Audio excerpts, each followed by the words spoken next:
বেদখল জমি উদ্ধার করতে হলে আইনি ও বাস্তব দুই দিক থেকেই সঠিক পদক্ষেপ নিতে হবে।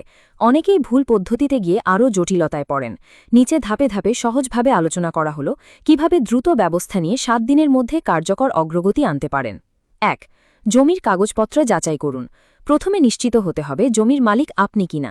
এজন্য নিচের কাগজগুলো সংগ্রহ করুন: দলিল, খতিয়ান, CS, SA, RS, BS, নামজারি খতিয়ান, পর্চা, ভূমি উন্নয়ন কর রসিদ, জমির নকশা।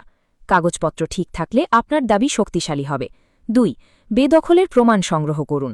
যে ব্যক্তি জমি দখল করেছে তার বিরুদ্ধে প্রমাণ লাগবে, যেমন জমির বর্তমান ছবি বা ভিডিও, স্থানীয় সাক্ষী, দখলদারের নির্মাণ কাজের ছবি, পূর্বের দখলের প্রমাণ। এসব ভবিষ্যতে মামলা বা প্রশাসনিক পদক্ষেপে কাজে লাগবে। 3. স্থানীয়ভাবে সমাধানের চেষ্টা করুন। প্রথমে এলাকার গণ্যমান্য ব্যক্তি, মেম্বার বা চেয়ারম্যানের মাধ্যমে সমাধানের চেষ্টা করুন। অনেক সময় দ্রুত সমাধান হয়ে যায়। 4. থানায় সাধারণ ডায়েরি করুন। জোরপূর্বক দখল, হুমকি বা বাধা দিলে থানায় জিডি করুন। এতে ভবিষ্যতে আইনি সুরক্ষা পাবেন। 5. সহকারী কমিশনার ভূমি অফিসে অভিযোগ দিন।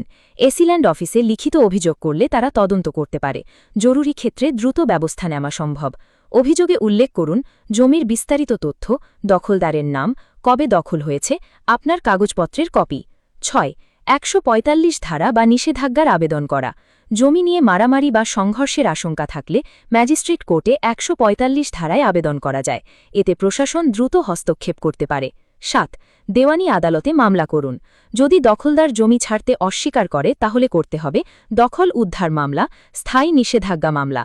আদালত প্রয়োজন হলে অস্থায়ী আদেশ দিতে পারে। 8. কেন 7 দিনের উদ্ধার বলা হয়?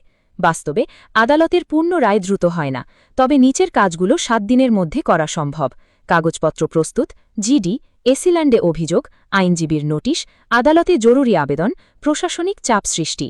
এসবের ফলে অনেক দখলদার দ্রুত জমি ছেড়ে দেয়।